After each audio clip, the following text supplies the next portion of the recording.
to run this state. And so I take that job very, very seriously. Wow. There's 85,000 constituents in my Senate district that I represent. They're all important to me. It's just truly an honor to be able to serve these. These are tremendous, tremendous people.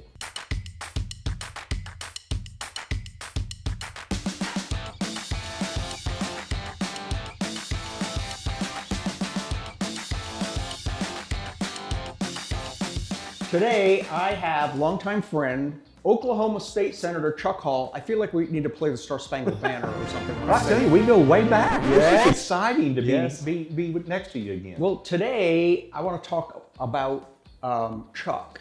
Not so much politics. We'll throw some in there if you wish. All right. But have a pet project or something. But I think we first met, it was more than 20 years ago. Yes. We were doing, maybe you had just started actually working in the bank, your family bank. And we were doing TV commercials. That's right. And there were never a dull moment. There was always something funny going on. Oh, that's with them right. or They were whatever. great commercials. Yep. And then, but you were just telling me that you are a rodeo star.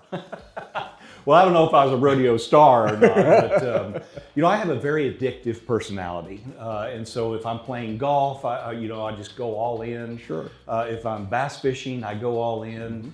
I had a friend from high school that was a team roper.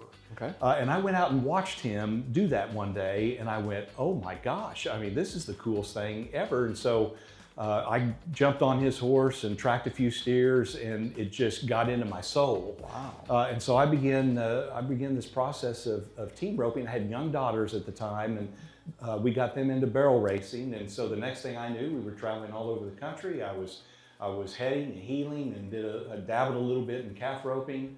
Got so into it that I built an arena over on some property we had there in Perry, and we put on professional level team ropings and barrel racings. I had a great time with it. Wow. So is that still, I mean, have you given up the horse thing? You know, it's that rodeo, those that are in that business know that it's a lifestyle. You have to live it and breathe it. Those horses don't feed themselves. And so whenever I ran for office in 2017 and was elected in 2018, I really kind of had to give it up because I committed that this Senate gig was going to be my full-time job. It's kind of hard to keep the horses at the Capitol. It's hard to keep them at the Capitol. You know, there was a day when you could ride a horse to the Capitol, but you can't do that anymore. Nope. You can't do it anymore. But I miss it, and I hope to get back into it one day. Wow, that's pretty amazing. I didn't know any of that. Yeah. I mean, I knew you was Chuck the banker. Right. Yeah. Right. Wow. And then, so let's back up even farther. Are you originally from Perry, or where'd you go to school? Sure, yeah. So I'm a generational family in Noble County. So our family came in the Cherokee Strip Land Run of 1893. Oh. The bank was established in 1896. And so my grandfather was 60 years in the bank. My father was 52 years in the bank. I'm in year 35 in the bank. And now, so that made me the third generation community banker. Now my youngest daughter is in the bank with us. And so she's the fourth generation there at the bank. So I've got an amazing family. They've been very supportive. I've been married to my wife, Amy, for 32 years. We have 3 adult daughters and 6, count them, 6 grandchildren. And I'm so fortunate, Jack, that they've all stayed in and around the Perry area. I have one daughter that lives in Perry and one that lives in Stillwater, of course working for us there at the bank in Stillwater. And then my middle daughter is in Edmond. So they're all within about 45 minutes. And so we get to see them all the time. Now, we interacted with one of your daughters. Yes. Riley, the young one. Riley, and she was we produced a series of dog videos with a book, and it was like for schools, and she was in several of those little shorts. And then we did an Emily Faith music video, and she was the mean girl. Yes, yeah, yes, that's right. Played that very well. She might have played it well, but that's not her natural personality. So she must be a good actress to be able to pull that off. She did good. You know, the neatest spot that I think that we did together, she was just a baby, like 6 years old, and we were talking about generational banking, and we had her sit behind a desk and pretend like she was the president of the bank, and talking about her training to be president her entire life. I need to find that. Which was 6 years. And it was really, So we look back on that fondly to see her grow up now and to be in the bank officially and drawing a paycheck. It's been really cool. Wow. And then I think I teased you way back. This is before I knew that you were planning to run for Senate, that someday you're going to be a senator. And you just did that. Yeah. Little laugh. And Yeah. So why did you decide to do that? Well, my political career truly started at the local level, and so. Oh, you were the mayor. That's right. So so I was actually in municipal politics for 20 years. I started as the city treasurer for the city of Perry, served 2 terms in that capacity, and then moved on to the city council, and then was elected to 2 terms as mayor of the city of Perry. Went on to be the vice chair of the Oklahoma Municipal League, and so really got into statewide municipal government. That's where I really cut my teeth in that. My predecessor decided not to seek her 3rd term in the Senate and reached out to me. We had developed a relationship through my work in municipal government. And she said, I think you would be good for this. And I said, well, a lot of people have talked about whether or not I would go to the state capitol. My family and I really thought about it, prayed about it. It was a good time for us. And so we ran, and so blessed and honored that the citizens of Senate District 20 said, hey, we'd like you to be our state senator. I've served now almost 2 complete terms. And we'll be seeking, of course, re-election for my 3rd and final term coming this June will be the primary, but truly blessed. This Senate district is amazing. It's expansive. I have all of Pawnee County. I have all of Noble County. I have about half of Kingfisher County. You said it goes south to Dover? That's right. Okay. Yep, it goes south to Dover, and then we go back east, and then I get into almost all of Logan County. So geographically, from Keystone Lake Dam to Hennessy, south to Dover, all the way to Waterloo Road, because I have most of Logan County. So, but it's been amazing. This is, truly the heart of kind of where I've lived and breathed my whole life. And so it's just truly an honor to be able to serve these. These are tremendous, tremendous people.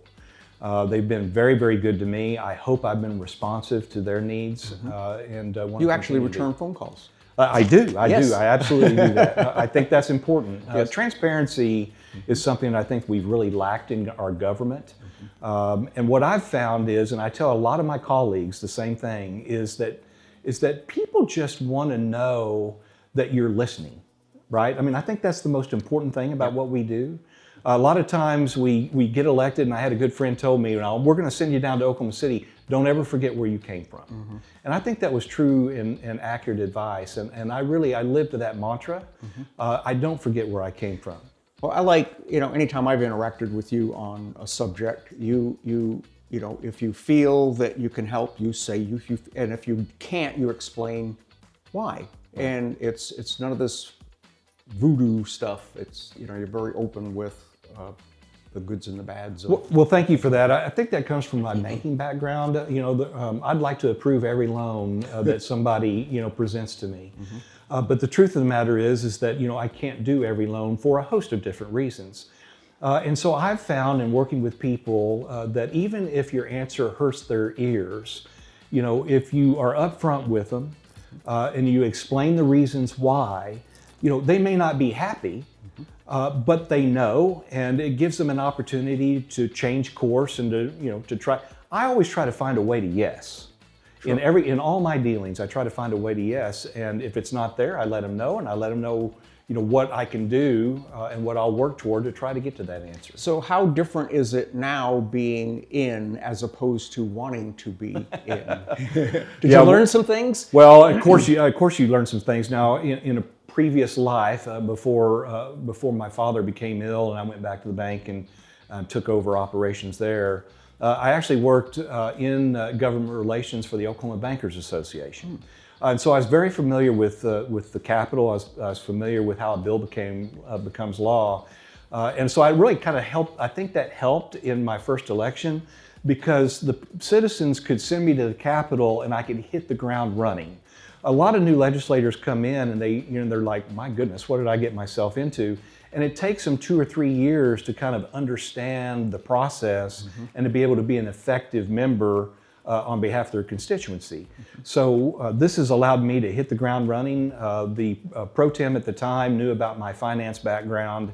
I was the first freshman in recent history to have been appointed to a leadership position. I was vice chair of the Senate Finance Committee. And so the Finance Committee works on tax policy for the state of Oklahoma, the revenues for the state. Okay. And then I'd worked in that capacity for 2 or 3 years, and then they moved me over to appropriations. And it was a beautiful marriage of what I had learned. So I learned where the revenues come from, and then I was learning how we spend the money, the expenses of the state. And so I was really a good fit for that. Now I serve as the chairman of the Senate Appropriations Committee. My number one task— You don't have to sign all those checks, do you? well, I don't have to sign all the checks, but I certainly have to approve the appropriation. I have about 78 state agencies under my purview. Oh my gosh. And so we are truly funding the core services of state government. It's not always an easy task, but Oklahoma has been in a very good financial position of late, so we've been able to do some really good, unique things that I think have improved the quality of life for Oklahomans. You know, I think that's the part that most don't realize is, though you have the title and people see you out at events and things like that, but they don't realize you have like a job. Yes. You know, you have, you're on committees, and that's, you know, what you have to work with. And Well, I hope that people take the time to, to really appreciate, some of the sacrifice that our fellow legislators, my fellow friends in the legislature have to go through. I mean, so not only do I have the job as the appropriations chair, and the committee work and the preparation associated with planning for the state budget, but I still have my job back home. By the Constitution, we're a part-time legislature. But that's kind of the biggest joke of all. I mean, listen, whenever I asked the citizens to vote for me and allow me to become their state senator, I was a 24-hour-a-day, 7-day-a-week state senator. My phone rings, I get emails on weekends, calls on weekends, when we're in session, when we're not in session. And so I am constantly listening to the constituents of what their needs and their concerns are. But the thing that I find the most joy in is how we can help the citizens, right? It doesn't always take a bill. It may be that you need some wraparound services with DHS, or you may need a street repair or a bridge repair on a state highway. I have the ability to call that agency director directly and say, I have a constituent issue back home. They'll pick up the phone on the first ring, and I'll set an expectation that they deliver for my citizens. And so, as a mayor, I think all politics are local. Somebody asked me one time, do you like the state senator being mayor, better? You could affect change more quickly as a mayor because it's right there local, and I could really drive policy. I have 48 other members 47 other members in the Senate and 101 members in the House that I have to convince, at least the majority, that my deal is a good thing. And so what I hope I leave, whenever I leave this office, and hopefully it's another 4 years from now, is that he was responsive, that he didn't forget where he came from, that we could make the call, and he would get people to reach out and take care of our issues. Wow, very, very cool. Stay tuned, we'll be right back.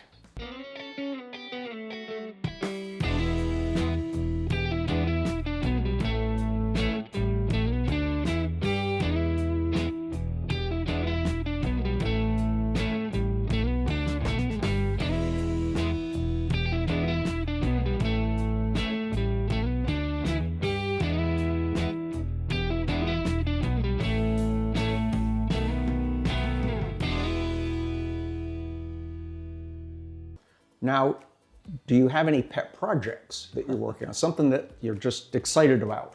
Well, so most recently, I was able to appropriate the largest single recurring investment in county road and bridge funding in state history. And so I am very thrilled and honored to have been a part of the appropriating team that made that happen. For years, we went through some serious floods. We went through some storm damage. And so we had a situation, particularly out in rural Oklahoma, where we couldn't get the mail through, where we couldn't get school buses were losing axles. For public safety, the ambulances couldn't get to people's homes because the roads were in such bad shape. And I just said, enough's enough. We have to fund the ability, to have good quality county roads and bridges. They need to be safe. County government was really not doing very well on their funding, and the road funding formula is very complex. And I said, look, let's simplify this thing. I want every county in the state of Oklahoma to have at least $4,000 per road mile. I worked with our county commissioners in every one of my districts. They said that would really move the needle.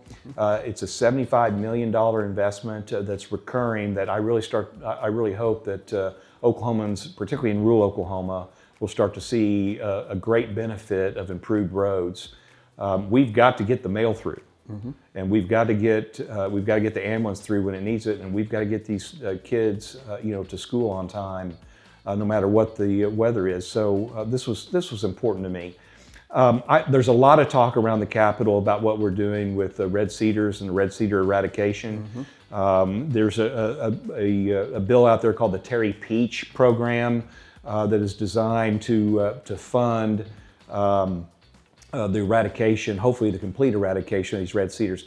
Not only are they a fire hazard, but they drink an enormous amount of water. I heard that each tree drinks like 50 gallons a day or something. An enormous amount of water. So that kind of eradication, we saw the fires that we had this past year, and a lot of that could have been staved off if it wasn't for all the cedars. And then the water usage. I mean, look, that's a natural resource that we have to protect. And if we're going to build for future generations, that's a resource that we have to protect, and this is a way to do that. So those are two key things. But as Senate Appropriations Chair, I think my fundamental job and duty is to fund the core services of government. And so that's my intent to do that and to be as fiscally responsible as I possibly can. It's your tax dollars, Jack, that I'm up there spending, and I have to come back to the district and answer to that. And so I want to always be prepared, to have a good answer for how we spent your hard-earned dollars that you sent to us to run this state. And so I take that job very, very seriously. Wow. Well, we appreciate all you do, and thank you. You're always available. Yes, At sir. least whenever I call or text you, you come right back pretty quickly, and answered a lot of questions on our community, Hennessy, and things like that. And we are now experiencing the benefit of the county the county appropriation with several new bridges, and they just redid the road in my area. So it's 100%. Well, that makes me feel good. So we're starting to see the benefits of that. So I'm excited. I'm looking forward to what it does in the years to come. Awesome.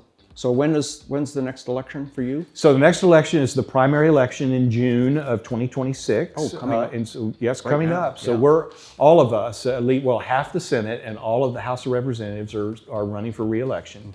I did not have an opponent the last time the last election cycle. I have an opponent this year. We're working hard. We're taking it very seriously. And I'm going to do my absolute best to hopefully return and continue to do work on behalf of the citizens of Senate District 20. There's 85,000 constituents in my Senate district that I represent. They're all important to me. This is my home. I want all the benefits that I can possibly send this direction, and I'm in a good position to do that as the Appropriations Chair. So would love the citizens to send me back. Be my third and final term. It's been an honor. It's been probably the greatest honor of my lifetime to serve and represent the constituents of Senate 20. Wow. Well, thank you so much, Chuck. Jack, thank you. It's great to see you again, Same man. here. I've enjoyed this conversation. All right. Thanks for having me. Stay tuned.